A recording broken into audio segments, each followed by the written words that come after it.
Voilà, bonjour à toutes, bonjour à tous. Merci beaucoup pour l'invitation à vous parler aujourd'hui. Je vois qu'on a encore laissé notre titre en anglais, mais en fait, vous le comprendrez, hein, il s'agit de voir comment est-ce qu'on pourrait utiliser l'intelligence artificielle d'une façon responsable dans l'enseignement et dans l'apprentissage. Et puis, pour illustrer ce propos, j'ai utilisé là mes petites gribouilles qui, au fait, pour moi, représentent plus l'état du moment par rapport à l'intelligence artificielle en comparaison à ces images de cyborgs un peu bleus qu'on voit souvent. Hein, quand on nous dit l'intelligence artificielle va transformer, on a souvent un robot avec un halo bleu. Moi, j'ai l'impression qu'on est plus dans un état où on se cherche un petit peu. Je ne sais pas exactement à quoi ça devrait ressembler, cette IA dans l'enseignement. Et puis, c'est un petit peu l'état dans lequel on est en train de tâtonner et d'essayer différentes choses. Et puis, on va vous dire aujourd'hui l'état de nos explorations. Pour commencer, on va brièvement se présenter. Donc, bonjour, je m'appelle Roland Tormy, je gère le centre d'appui à l'enseignement à l'EPFL. Je suis sociologue et j'enseigne les sciences de l'éducation et aussi l'éthique. Et donc, mon recherche est sur l'apprentissage de l'éthique pour les ingénieurs. J'ai mis cette image ici, le Routledge International Handbook of Engineering Ethics Education, qui a été publié dans les derniers quelques mois. Je suis un des éditeurs et c'est open access, donc disponible. Et pas mal des choses qui a inspiré notre discussion, c'était dans des discussions avec notre collègue Cécile Ardbol, et elle était un de l'auteur dans ce livre. Merci. Pour ma part, je suis psychologue de formation et je m'occupe à l'EPFL du Center for Digital Education, c'est le centre de technologie de formation. Aujourd'hui, à Battelle, c'est un peu spécial pour moi parce que j'ai travaillé dans le bâtiment D à ce qui s'appelait à l'époque TECFA, toujours à l'Université de Genève, hein, l'unité de technologie de formation. Et puis, en comparaison au livre à côté, moi, je suis plus du côté un peu data science et technologie. La représentation ici montre une analyse du contenu des cours à l'EPFL qui concerne le management. Et puis, on a utilisé des techniques d'intelligence artificielle pour catégoriser et classifier ces différents cours. Et puis, on voit ressortir, quand on dit « Ah ben, il faut qu'on enseigne le management », qu'est-ce que ça veut dire? Et ben, quand on va chercher un petit peu, on voit qu'il y a une partie d'économie, il y a une partie de manufacturing and complex systems, il y a une partie de finance, etc. Donc ça illustre un petit peu le genre de travaux qu'on fait en utilisant l'intelligence artificielle. Maintenant, plus concrètement, on a représenté la semaine passée où est-ce qu'on en est à l'EPFL avec l'intégration de l'intelligence artificielle. Au fait, on a commencé à réfléchir à des questions d'éthique et de digitalisation il y a déjà 5 ou 6 ans. À l'époque, le mot-clé chez nous s'appelait computational thinking, la pensée computationnelle. Comment est-ce qu'un chimiste, quand il résout un problème, va utiliser les outils conceptuels de l'informatique pour résoudre ces problèmes? Donc, on était en train de réfléchir à ça. Donc, la digitalisation pour l'ingénierie, c'était ça. Et puis aussi, responsible engineering, toutes ces questions. Est-ce qu'un ingénieur, il doit un peu se poser des questions sur ce qui va se passer avec les inventions qu'il est en train de développer, et qu'elle est en train de développer? Et en fait, ce qu'on vous présente aujourd'hui, c'est aussi un peu une continuation de ces réflexions éthiques dans un monde de technologie et d'ingénierie. En haut, plus concrètement, maintenant, chaque semaine, il y a un nouveau système d'IA qui révolutionne celui de la semaine avant. Hein, donc, c'est très dynamique. Ce qu'on a fait très concrètement, c'est qu'on a commencé par faire une enquête auprès des enseignants et des étudiants. Je vais vous en dire quelques mots pour savoir où on en est. Et puis, on a regardé ce qui se fait ailleurs dans les autres universités. La prochaine étape a été de commencer à réviser le guide de l'enseignement. On a notamment quelques guidelines qui concernent la façon d'organiser des examens et d'organiser des projets au regard de l'intelligence artificielle. On organise des ateliers. Le premier aura lieu dans une semaine. Et puis, on est en plein dans la rédaction de la politique et des guidelines pour l'utilisation de l'IA dans l'enseignement, je pense comme dans beaucoup d'institutions en ce moment. Ça, c'est où on en est aujourd'hui. L'idée, c'est d'avoir une approche empirique où on va essayer, avec quelques volontaires, des nouvelles choses. On essaye de documenter en faisant des études ce qui marche et ce qui ne marche pas. Et puis, ce qui marche bien, on va le garder pour ensuite le diffuser plus largement à l'université. Voilà, ça c'est où on en est aujourd'hui. Je vais vous illustrer deux aspects des enquêtes qu'on a faites. D'abord, celle auprès des étudiants. Elle date d'une année exactement. Et puis, on leur a demandé, est-ce que vous utilisez l'IA dans vos études ? Eh ben, 79% disent oui. Aujourd'hui, c'est peut-être 100%. Et puis, du point de vue de l'usage, c'est sans grande surprise. Je dirais, ils utilisent l'IA pour apprendre. Donc, c'est une sorte d'assistant qui est présent 24 heures sur 24. Ils lui demandent des explications complémentaires. Souvent, j'ai vu des commentaires qui disent c'est plus simple et plus direct que de demander au prof. Puis des fois, je me gêne un peu moins parce que voilà, je peux poser des questions bêtes à l'IA que j'oserais peut-être pas poser dans un auditoire. Un usage pour coder, pour faire de l'informatique, écrire du code, notamment pour trouver des erreurs ou ce qu'on appelle du boilerplate code, c'est quand vous êtes développeur informatique, il y a certains bouts de code que vous réécrivez à chaque fois que vous faites un nouveau programme. Un peu, charger le fichier, sauver le fichier, c'est pas intéressant, Donc ça, ils le font générer. Et puis, ils utilisent l'IA pour écrire soit des messages formels, une lettre pour demander un délai dans les études, par exemple, ou alors pour écrire un mail en allemand. Si on ne parle pas allemand, c'est super pratique. Donc ça, c'est les usages. À droite, je vous ai mis une visualisation de leurs commentaires par rapport à leurs soucis. Ils ont en anglais les concerns. Et puis là, c'était assez touchant quand même de lire la grande inquiétude des étudiants par rapport à leurs futurs proches, notamment par rapport aux transformations du marché du travail. Quel va être notre rôle dans ce monde dominé par l'IA ? Qu'est-ce qui va se passer s'il y a des gens mal intentionnés qui utilisent cette IA pour faire des choses ? Qu'est-ce qui se passe si des gens l'utilisent sans être formés de façon adéquate ? Qu'est-ce qui se passe si on fait des deepfakes ? Donc il y a vraiment toute une palette de soucis qu'on va essayer d'adresser. Et puis une partie de la présentation aujourd'hui est de vous dire un petit peu comment on souhaite s'y prendre. Du côté des enseignants et des enseignantes, on a 60% qui disent oui, j'utilise l'IA. Et puis, il y a un grand appétit pour en savoir plus. Le petit graphique à gauche, en noir, vous montre le niveau d'usage actuel, aujourd'hui, et puis en gris, le niveau désiré. Il y a 3 types d'usage. Un, c'est concevoir du matériel d'enseignement. Et on va vous montrer un exemple. Par exemple, je dois faire des quiz pour mes étudiants. Tiens, je peux utiliser l'IA pour m'aider à produire ces quiz. Ça, c'est le type d'usage qui est le plus répandu. Un deuxième, qui est soutenir l'apprentissage, ce serait par exemple donner du feedback aux étudiants, répondre à leurs questions dans les forums. Et puis le troisième usage est autour de l'évaluation, par exemple corriger les examens. Il y a plus d'appétit pour les 2 premiers use cases que pour le troisième. Le troisième est un petit peu plus problématique pour plusieurs raisons.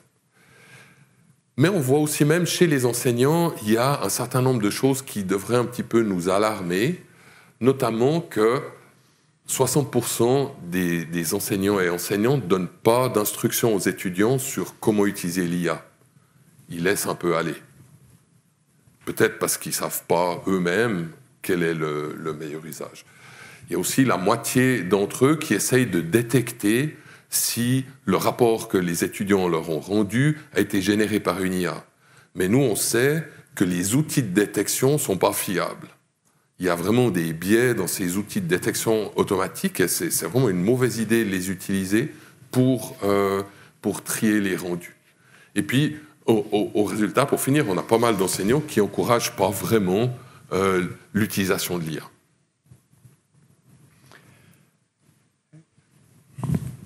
Donc, comme Patrick a dit, on a commencé avec cette question de pas juste utiliser des outils, mais de faire ça dans une façon qui est responsable. Donc ça, c'était notre point de départ. Et donc, OK, on a identifié quels sont les états de lieu dans l'école, mais comment on peut reconnecter ça avec les questions d'éthique et quelles sont les façons de penser qui est utile pour interroger cette question. Et donc, des choses qui est intéressant ici, parce qu'on discute les questions éthiques, mais éthique dans le domaine de IA, mais aussi éthique dans le domaine de l'éducation.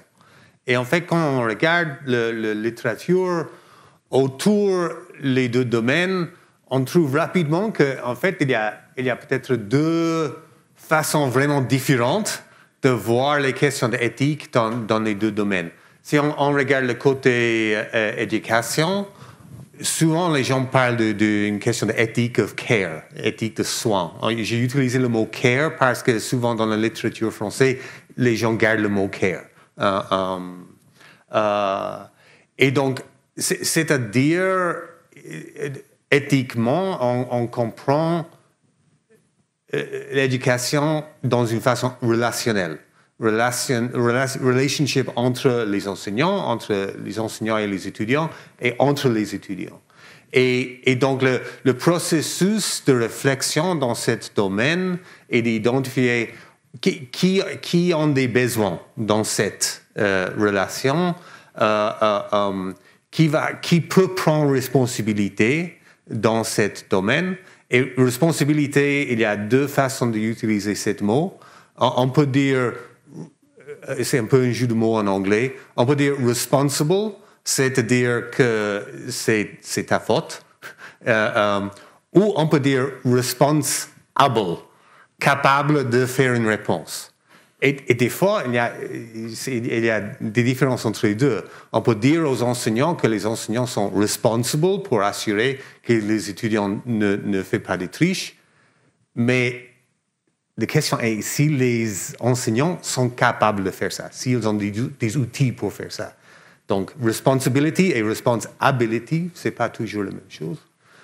On a la question de réagir avec compétence et on a la question de répondre quand la situation change. Donc, si on regarde la question de l'éthique dans le contexte de l'éducation, ça, c'est un cadre qui est souvent utilisé pour penser à ça.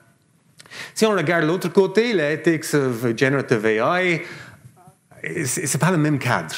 En fait, c'est beaucoup plus un cadre déontologique et on a une question de biais, equity, security, toxicité, hallucinations. On n'aime pas le mot hallucinations, on préfère absurdity plausible. Hallucination, ça donne le sens que il y a un processus de pensée ici. Et donc, c'est plutôt absurdity plausible. Il y a les questions de vie privée, il y a les questions, comme Patrick a dit, de perte d'emploi et d'expertise. Donc, pourquoi il est utile et important de mettre les deux ensemble? Parce que, comme Patrick a dit, quand on regarde les réponses des enseignants et aussi des étudiants, on peut voir qu'il y a des craintes. On peut voir qu'il y a les étudiants n'est pas à l'aise. Les enseignants aussi, dans ce contexte actuel. Donc, il y a beaucoup de choses qui changent vraiment rapidement. Et dans ce contexte, il y a une question de prendre soin des gens dans ce contexte. Et donc, ça, c'est la raison pourquoi, pour nous, il est utile de garder les deux cadres dans notre tête pour réfléchir sur cette question.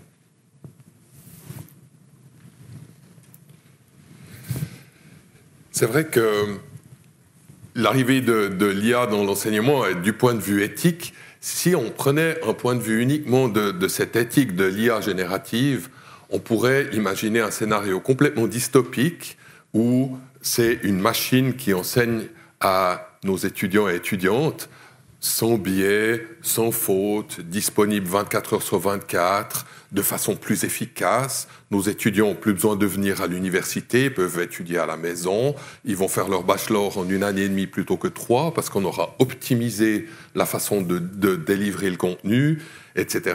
Disons, si on suit, on peut avoir une approche qui serait éthique d'un point de vue de Generative AI, mais qui serait probablement pas tout à fait éthique du point de vue de l'éthique de l'éducation. Et puis, j'ai trouvé ce petit mot un petit peu rigolo là pour mettre en comparaison ces aspects machines et ces aspects humains. Et puis, en réaction à ces scénarios un peu dystopiques, j'ai rencontré des enseignants qui sont vraiment partis dans ce truc, qui disent je lui donne un texte, ça me génère une vidéo, et puis après les étudiants ils prennent la vidéo puis ils la mettent dans une IA pour faire un résumé, et puis voilà quoi. Pour finir, c'est des IA qui enseignent à des IA, et puis on se demande où est l'humain. Donc on a écrit notre credo en se basant sur les learning sciences et en se disant au fait les humains apprennent bien, disons, c'est ce que la science de l'éducation ou learning science nous dit, apprennent bien quand il y a beaucoup d'opportunités pour exercer une compétence dans des contextes variés, parce que ça favorise le transfert, le fait de recevoir du feedback formatif sans forcément d'enjeu au niveau de l'évaluation est aussi quelque chose qui est très bénéfique. Et pour finir, tout ça, ça se passe aussi dans un contexte éminemment social. Apprendre, c'est un processus social où on interagit avec d'autres étudiants, on interagit avec les enseignants, et puis plus généralement, d'un point de vue culturel, on entre dans une communauté de pratique. Faire des études de chimie, c'est devenir chimiste.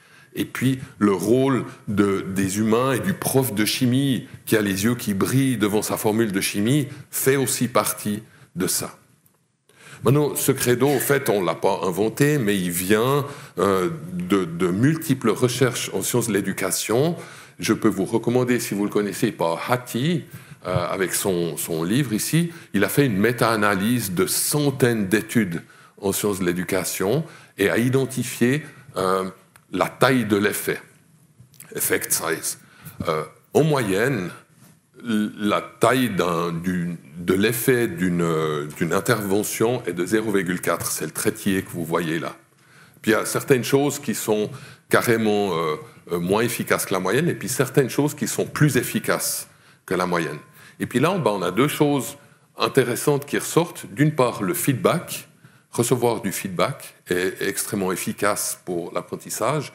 Et puis, un autre facteur très important, c'est cette relation entre les enseignants et les apprenants. Et puis, à droite, je vous ai un petit peu décliné ça en outils concrets d'apprentissage. Du feedback, on peut le donner avec des quiz, en donnant des petits conseils, des hints sur comment avancer dans le programme. Dans les forums de discussion, répondre à une question, c'est donner un feedback sur tiens, tu as essayé de résoudre, c'est pas tout à fait ça, essaye un peu autrement. Et puis, plus la partie humaine, où il s'agit de développer une relation empathique basée sur l'écoute et basée sur le soin, sur ce caring. Alors là, on peut se demander, tiens, qu'est-ce qu'on pourrait bien remplacer ou augmenter avec l'intelligence artificielle? Certainement pas ce qui est en orange, éventuellement ce qui est en bleu. Et donc, notre approche, c'est de dire, essayons de concevoir la situation d'apprentissage d'une façon à améliorer plutôt les outils qu'on utilise pour donner du feedback, et puis en faisant bien attention à préserver la partie basée sur la relation. Pour réfléchir un peu sur l'utilisation de IA ou des outils digitaux plus généraux dans l'apprentissage, on trouve utile d'utiliser cette framework, cette cadre pour réfléchir. Donc, il est appelé le RAT. Encore, le synonyme, c'est un peu maladroit, rat. Mais la question est, on va utiliser les outils pour remplacer l'enseignant. Ça, c'est un peu version dystopienne que Patrick a identifiée. C'est les IA qui va enseigner et les étudiants vont utiliser les IA pour apprendre et donc aucun humain dans le processus. Donc ça c'est une façon de faire et souvent dans l'histoire des questions des outils digitaux en éducation, ils sont souvent conçus comme un peu un remplacement, en fait, de l'enseignement.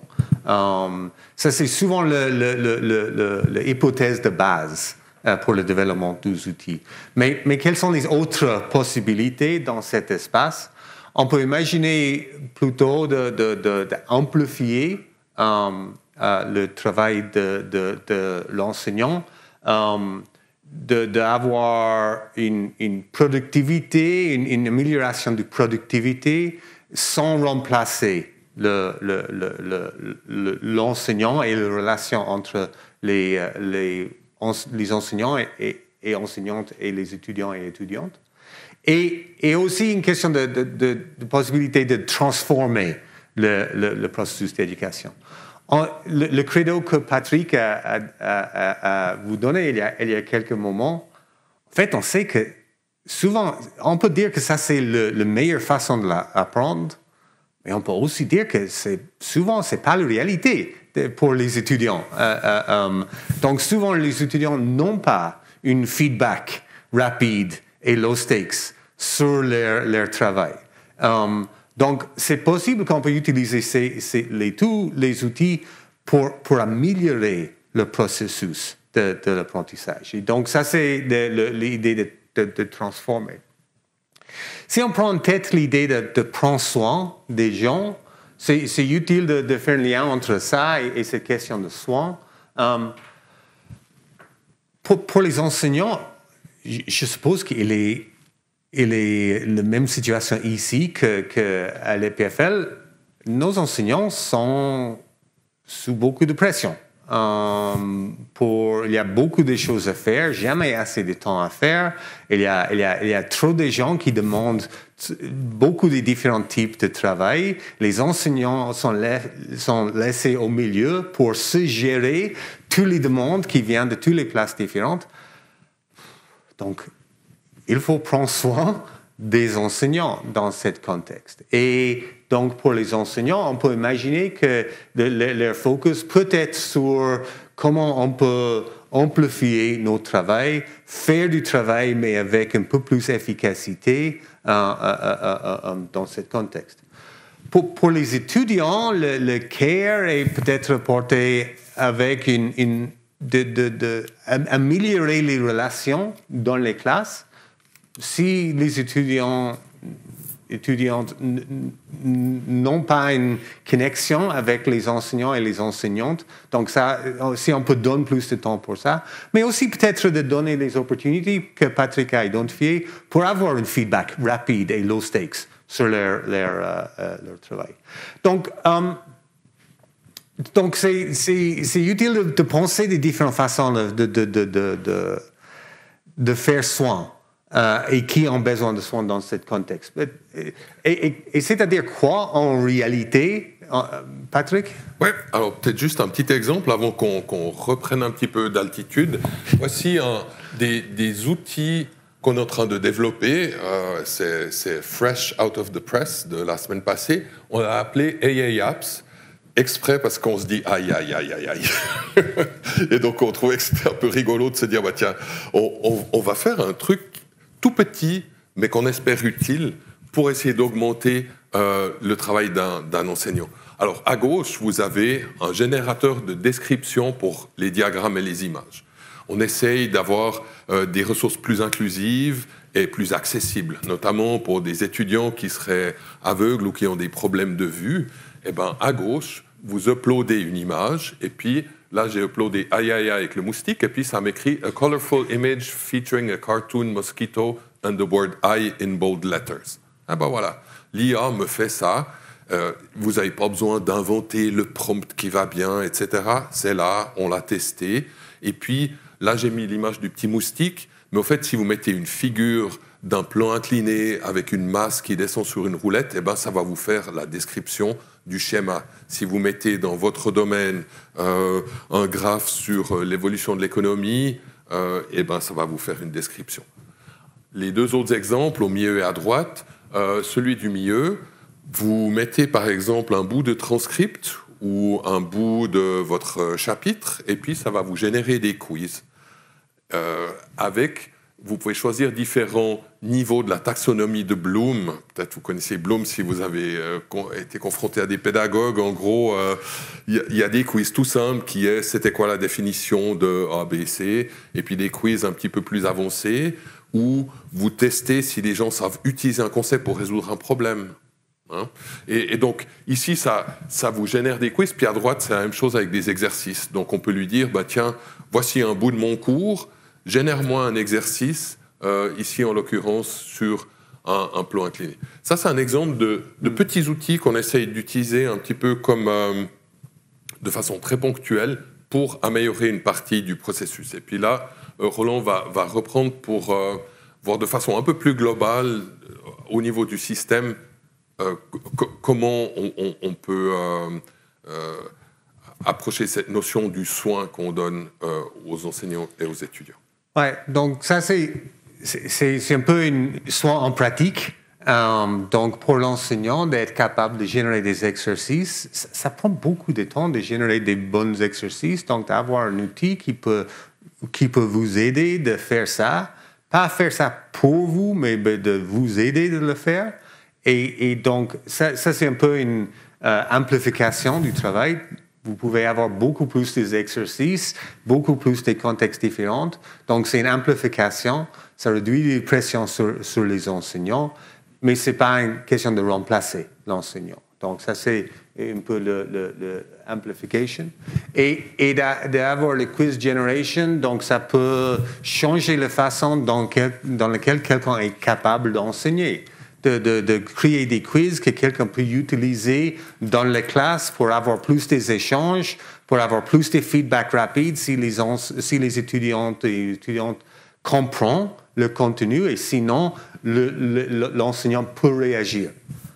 Donc l'idée de transformer, d'être capable d'améliorer les relations dans les classes. Et donc, ouais, dans ce contexte, comme Patrick a dit, c'est d'éviter l'idée d'en remplacer, mais focaliser plutôt sur la question d'améliorer les relations et de prendre soin des gens. Donc, ça, c'est des exemples pratiques, mais les choses changent rapidement. Et donc, on peut vous donner quelques exemples pratiques, et dans 3 mois, 4 mois, tout le monde va changer. Donc, ce n'est pas utile de simplement vous donner des exemples. Il y a aussi donner un peu une direction, comment faire ça. On peut dire que le terrain change rapidement. On ne peut pas vous donner une carte. On peut vous donner un compas.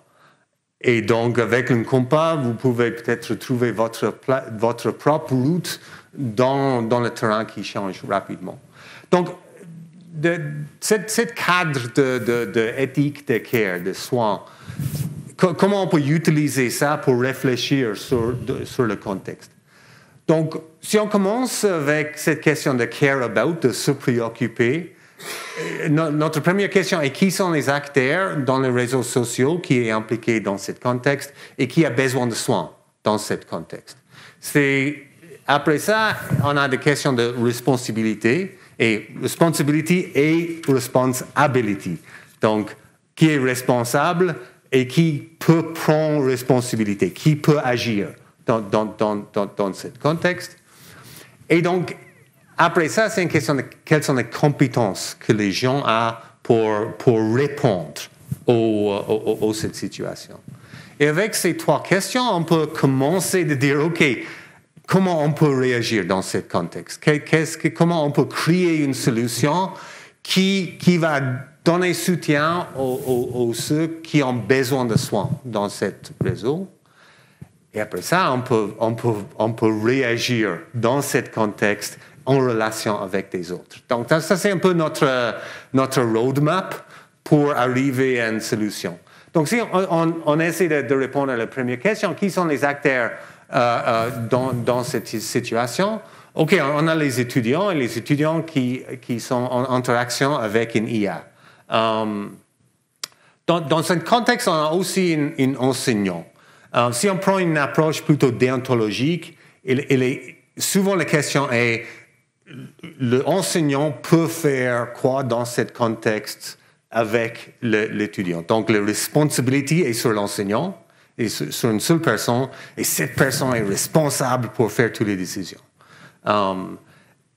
Donc, ça, c'est un peu la base de l'approche éthique traditionnelle. Avec une approche plutôt care, on essaie d'élargir un peu la question. Ce n'est pas simplement l'étudiant qui travaille avec l'IA, il y a aussi l'enseignant qui travaille avec l'IA en même temps. Et donc, il y a des questions éthiques dans cette question, les questions par exemple, les hallucinations, les absurdités qui viennent de cet outil et comment ça peut impacter sur l'enseignement. Donc, sur l'apprentissage, si les étudiants ont beaucoup d'absurdités dans les données que les étudiants ont, ça c'est pas bon. Si l'enseignant essaie d'utiliser cet outil, de créer des matériaux pour les cours et qu'il y a des absurdités dedans, ça c'est aussi un problème tout de suite. Mais il y a aussi le contexte autour de ça. Il y a des autres personnes dans la classe. Et maintenant, à la question de justice ou d'équité, on comprend bien, et c'est évident qu'il y a des problèmes de biais dans la base de données, et il y a des choses qui émergent, des biais qui émergent, des bases de données qui peuvent avoir un impact sur les différents étudiants et étudiantes dans des façons différentes. Donc, il y a des questions de bias dans la classe aussi.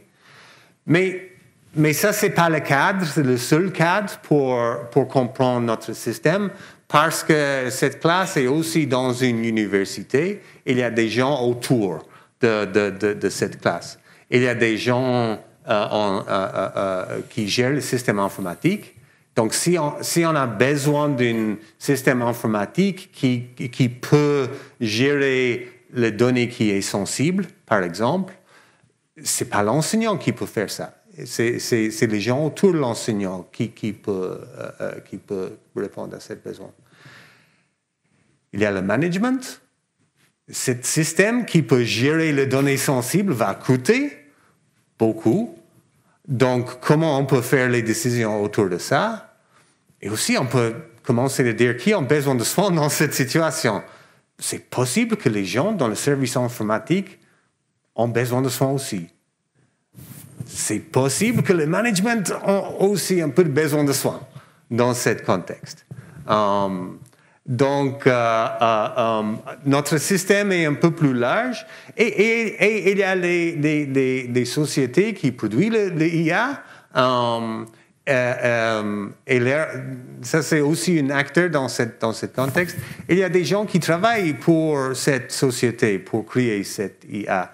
Ce n'est pas toujours les gens qu'on imagine rapidement. Par exemple, pour éviter que l'IA génère des images qui sont illégales, il y a besoin d'avoir un processus d'expliquer aux IA quelles sont les images problématiques. Et pour faire ça, il y a besoin d'avoir un groupe de gens qui va travailler pour taguer des images et utiliser ça pour enseigner l'IA. Ça, c'est problématique à faire dans pas mal d'IP parce que c'est des types d'images qu'ils vont utiliser sont des images qui sont illégales. Et donc, comment OpenAI a fait ça?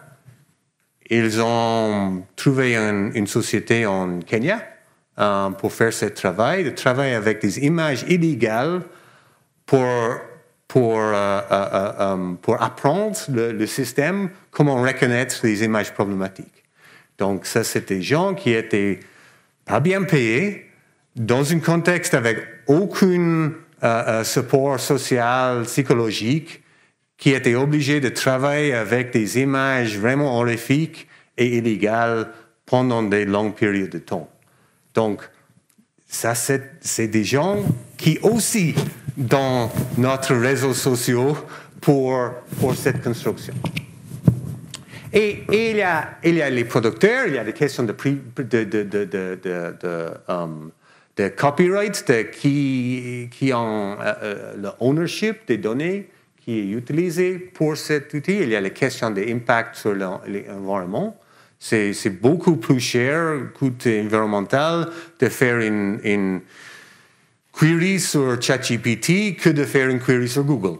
Donc, c'est moins cher que d'utiliser Zoom pour une réunion quand il y a deux gens qui sont dans le même bâtiment. Donc, il y a des autres choses qui sont plus chères à niveau environnemental, mais c'est cher. Et il y a un coût environnemental de cet outil. Et tout ça reste partie du processus parce que nous, les enseignants, les étudiants, on est dans cet environnement. Et souvent, les enseignants sont des producteurs aussi. Donc, si vous créez des cours et si ça s'est donné au IA, donc pour vous, il y a aussi une perte de votre propriété intellectuelle. Donc, ça, c'est un peu le réseau social, on peut dire, qui est autour de cette question de IA dans l'enseignement. Et donc, dans ce contexte, comment on peut identifier les gens qui ont besoin de soins et comment on peut assurer qu'ils ont des soins. Pour réfléchir un peu, je vais juste prendre un exemple. Je ne vais pas essayer d'expliquer tous les domaines de cette question. Mais si on retourne à cette question de quelles sont les questions d'éthique dans l'IA générative, je vais juste focaliser un peu sur cette question d'absurdité plausible. Parce que ça, c'est important dans le contexte, si les enseignants utilisent l'outil pour générer des contenus et si les étudiants et étudiantes utilisent l'outil pour avoir des explications, par exemple. Donc, juste pour vous donner un peu un contexte, il y a plusieurs risques différents. Quand tu fais une demande à un IA, il y a plusieurs risques associés avec la plausibilité de cette donnée. J'utilise ici un papier qui a été publié en 2023. Ils ont testé 8-9 IA pour voir s'ils ont fait des demandes, s'il y a eu des difficultés dans les réponses. Et il y a plusieurs différents types de difficultés. Un, c'est une difficulté de plagiarisme. Si l'outil a reproduit un texte qui était identifiable avec quelqu'un mais qui n'était pas identifié. Donc ça, c'est un risque pour un enseignant, pour un étudiant, un risque de plagiarisme. Mais il y a aussi des autres risques, c'est des risques d'absurdité plausible.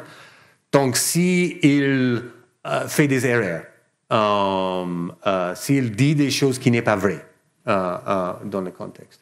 Il y a des autres types de risques, par exemple, le risque d'identifier quelqu'un, d'avoir les données identifiables de quelqu'un qui est dans la base de données et qui normalement ne doit pas être visible à des autres, mais des fois il émerge. Mais donc ça, c'est des différents types de risques qui est là. Donc, ils ont utilisé 8 ou 9 outils différents pour tester ce type de questions. J'ai gardé ici le total. Donc, le total, c'est la moyenne sur les 8 ou 9 outils différents. Vous pouvez voir de reproduire le texte de plagiarism, c'est mémoriser, les textes qui est mémorisé. En 80% des recherches qu'ils ont fait, il y a eu une partie du texte qui était identifiable comme un texte qui vient de quelqu'un d'autre, une source qui est identifiable.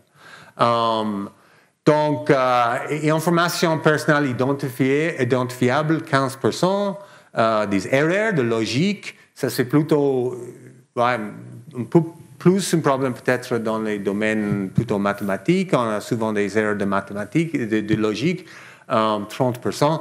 erreurs factuelles, ça c'est les absurdités plausibles. 46%, c'était la moyenne. Ça dépend un peu sur la façon dans laquelle vous faites la demande, mais c'est assez élevé.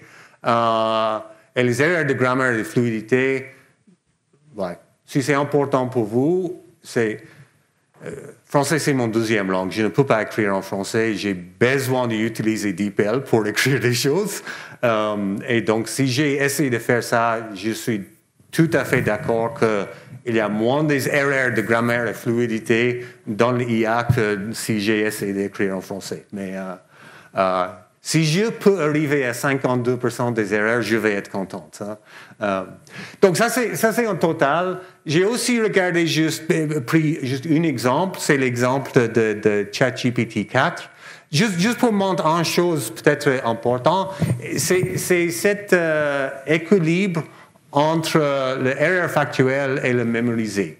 Donc, s'ils ont essayé de réduire le nombre d'erreurs factuelles, il y a plus de reproduction des textes mémorisés dans le système.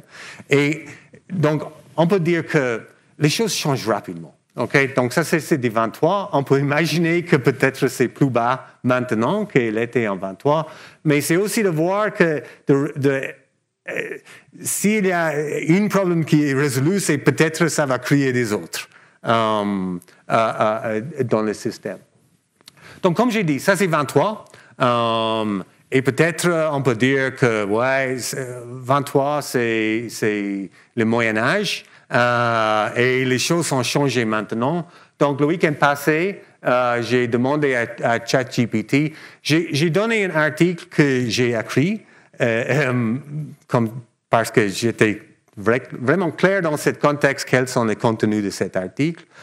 Et comme chaque article, il essayait de dire quelque chose qui était un peu différent, qui était dans le texte existant. Donc, il y a un point clé dans l'article. Et le point clé était sur les différents types de pouvoirs dans une classe. Et j'ai essayé de dire qu'il y a des types de pouvoirs qui sont problématiques, mais il y a aussi des types de pouvoirs, des différences de pouvoirs entre les enseignants et les étudiants qui n'ont pas problématique et qui est bénéfice. Et donc ça, c'était le bout de cet article. Et j'ai focalisé vraiment sur les différences de pouvoirs qui étaient bénéfices. Ça, c'est le bout de cet article.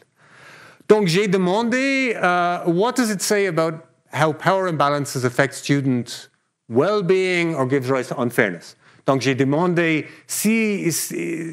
de summariser, de résumer ce que cet article dit sur le problème lié avec le pouvoir. Et la réponse est, il dit presque rien sur la différence le problème lié avec la différence de pouvoir. Et bravo, ChatGPT, il a dit que its specific effects on student well-being and perceptions of unfairness are not extensively detailed in the paper. Not extensively detailed, on peut dire pas du tout, mais ça c'est proche à la réalité. Bravo à ChatGPT. Mais autour de ça, il y a plusieurs aspects différents qui n'étaient pas dans l'article. Il a utilisé la base de données existante, c'est-à-dire l'Internet, c'est-à-dire Wikipédia, pour remplir les gaps. Et donc, quand il a fait ça, il a imaginé les choses dans l'article que je n'ai pas dit. Donc, ça, c'était le week-end passé. Donc, ce n'est pas vraiment juste un problème de 23. Ça, c'est un type de search qui est très, très spécifique.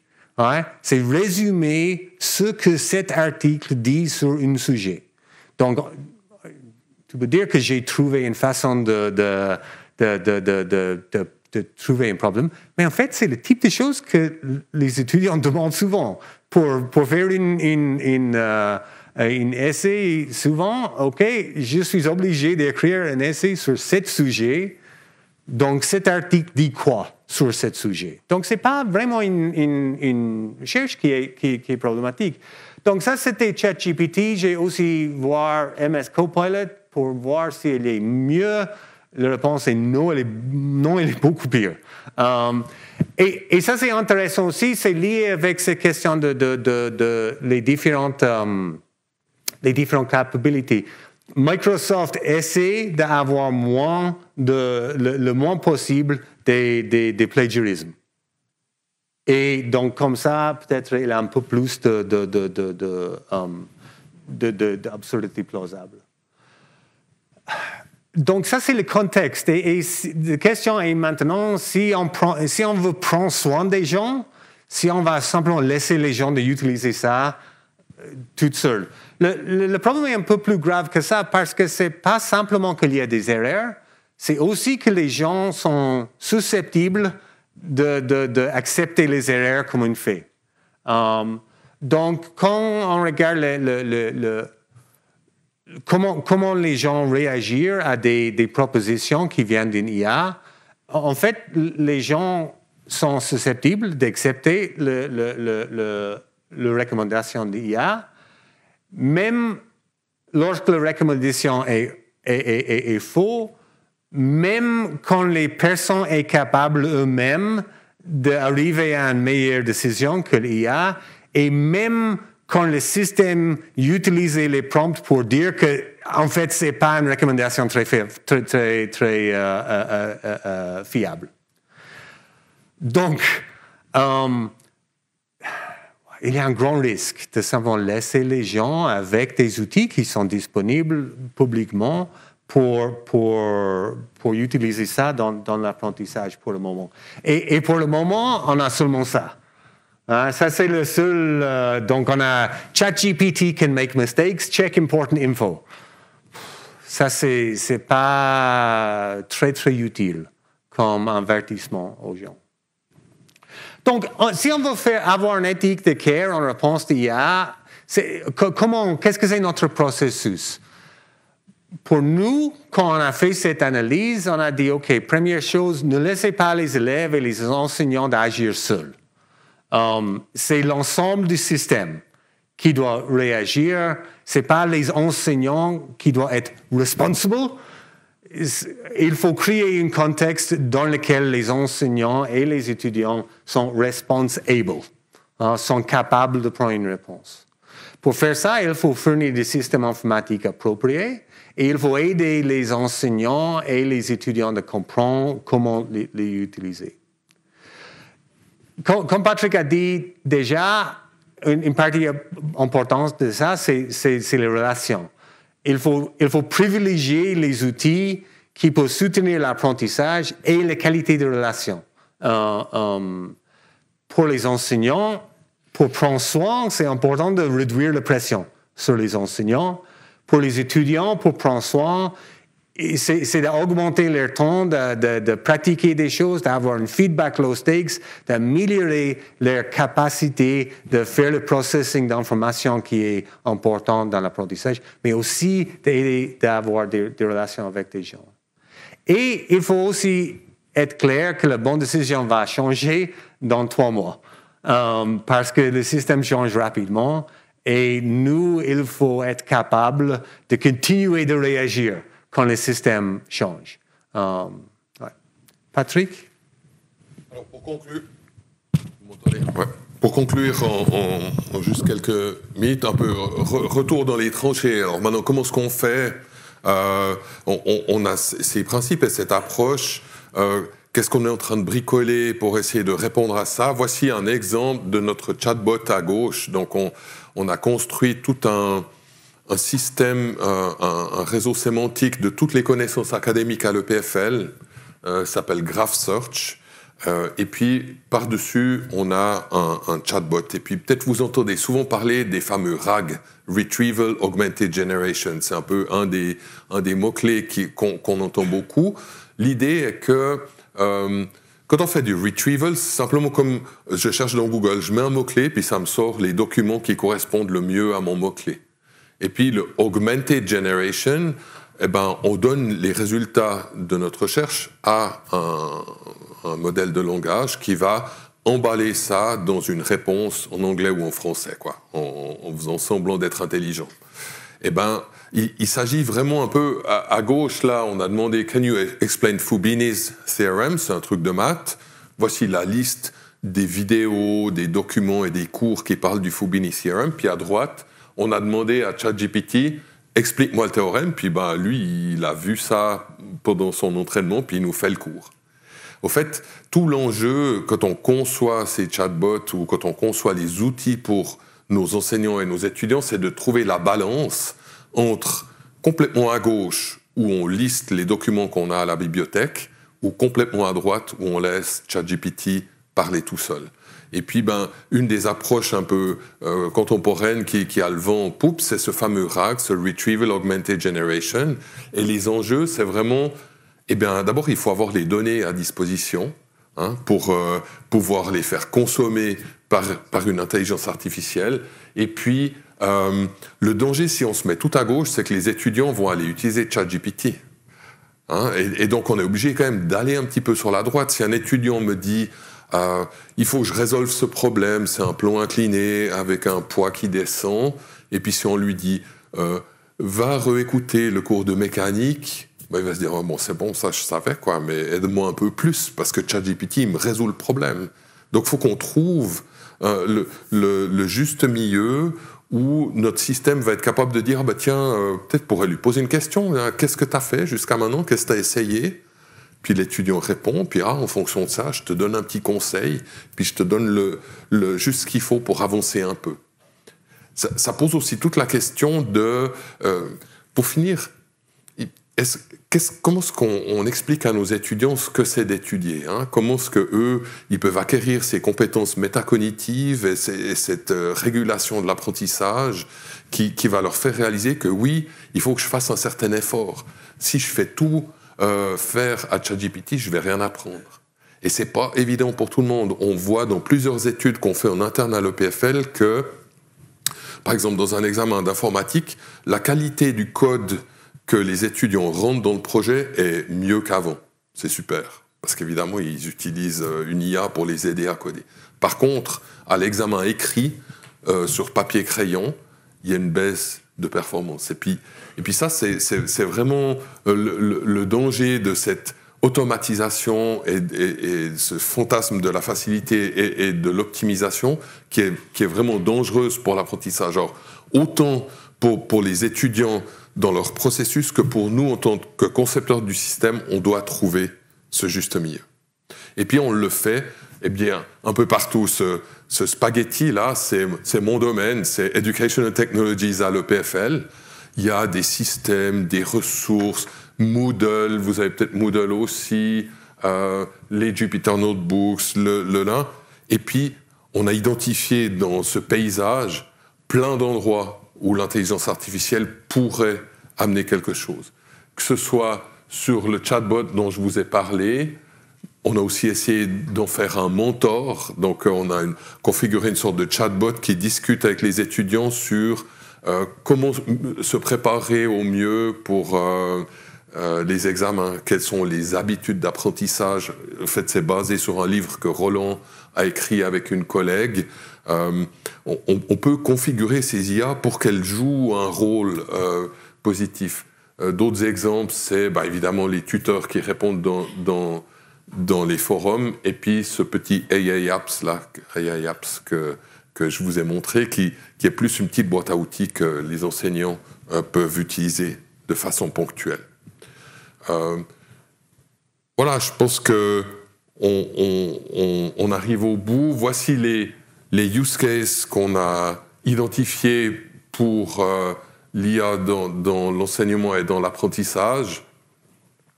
Je ne sais pas lesquels vont vraiment fonctionner, lesquels sont les plus utiles, mais en tout cas, ça inclut les enseignants, les étudiants, et puis aussi quelque chose qui est nouveau, l'administration des études. On reçoit chaque année 5000 candidatures pour le master. Pour l'instant, c'est des commissaires humains qui font la review et qui regardent.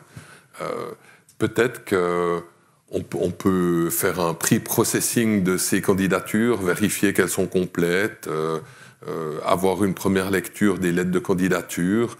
Et puis, dès qu'on entre dans ce genre de domaine, les données sont privées, sont confidentielles, contiennent des données personnelles. Ça pose toute une série de questions et de challenges aussi pour les services informatiques et puis pour la gestion, disons, de la gestion informatique de l'école. Merci pour votre attention.